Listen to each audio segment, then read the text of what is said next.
దేశానికి అభివృద్ధి చూపించిన బ్రాండ్ మన సిబిఎన్.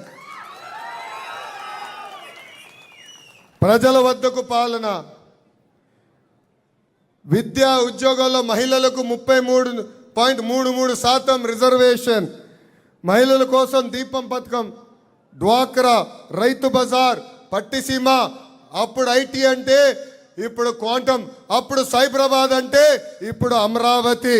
వయసు 75 అయినా స్పీడు 25 సంవత్సరాలు కుర్రోడు.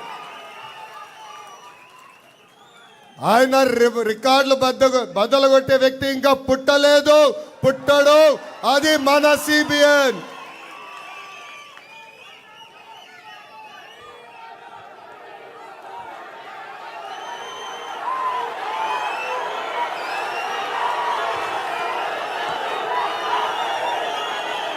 గల్లీ నుంచి ఢిల్లీ వరకు పసుపు జెండా పవర్ ఏంటో మనం చూపించాం. ఎక్కడ చూసినా సైకిల్ బ్రాండ్ కనపడుతుంది. National front, United front, NDA లాంటి అలయన్స్లో కీలక పాత్ర వహించింది తెలుగుదేశం పార్టీ. అంతేకాదు రాష్ట్రపతిగా అబ్దుల్ కలాం గారిని ప్రతిపాదించింది మన సిబిఎన్.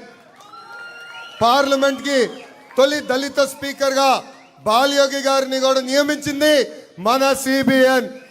అంతెందుకు అంబేద్కర్ గారికి భారత రత్న రాతలో కీలకమైన పాత్ర వహించింది అన్న ఎన్టీఆర్. హైవేస్ కానివ్వండి, పవర్ కానివ్వండి, టెలికాం కానివ్వండి, ఐటీ కానివ్వండి, ఇప్పుడు ఏకంగా డేటా సిటీ కానివ్వండి, అనేక సంస్కరణలో కీలక పాత్ర వహిస్తుంది ఒకే ఒక party, Telugu Desam party. Telugu Desam party లేకుండా చేస్తున్నారు కొంతమంది. ఇప్పుడు వాళ్ళే అడ్రస్ లేకుండా పోయారు.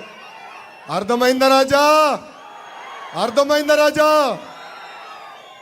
2019 నుంచి 24 వరకు ఎన్ని అరాచకాలు చేశారో మనందరం చూసాం. 79 మంది కార్యకర్తలు, నాయకుల్ని ఆనాటి పాలకులు చంపేస్తాం కూడా జరిగింది. తోట చంద్రాన్ని చంపేస్తే పాడి మోసింది మన సిబిఎన్. ఆ కుటుంబానికి ఈరోజు ప్రభుత్వ ఉద్యోగం కూడా ఇచ్చింది మన సిబిఎన్. కొన్ని రాజకీయ పార్టీలు వాళ్ళ స్వార్థం కోసం కార్యకర్తల చేత కత్తి బట్టిస్తారు.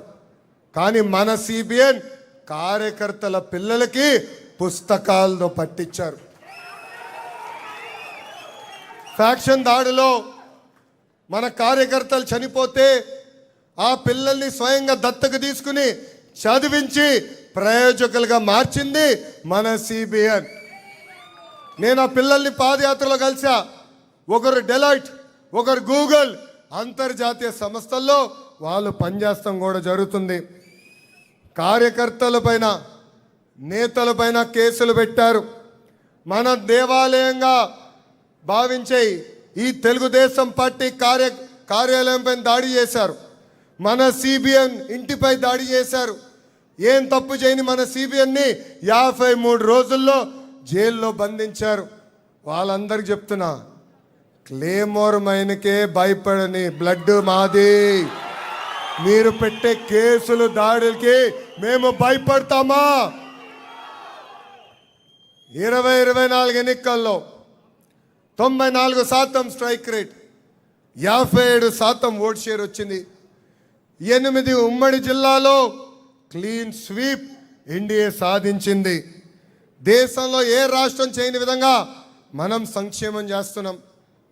పెన్షన్ వృద్ధులకి 4,000 రూపాయలు, వికలాంగులకు 6,000 రూపాయలు, బెడ్కే పరిమితం అవుతే 15,000 రూపాయలు ఈరోజు మన సిబిఎన్ అందిస్తున్నారు. ఇక్కడున్న కార్యకర్తలు, రాష్ట్ర వ్యాప్తంగా ఉన్న కార్యకర్తలు ఆలోచించాలి. భారతదేశంలో ఏ రాష్ట్రంలో కూడా ఇంత పెన్షన్ ఇవ్వట్లేదు.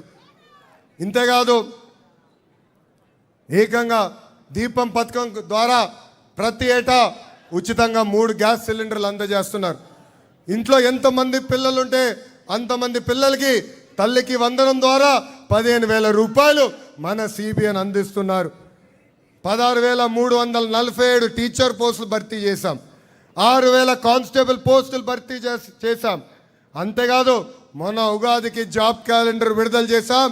10,060 పోస్టులు ఈ జాబ్ క్యాలెండర్ ద్వారా సంవత్సరంలో భర్తీ చేస్తామని ఈ సభాముఖంగా యువకులకి నేను హామీ ఇస్తున్నా.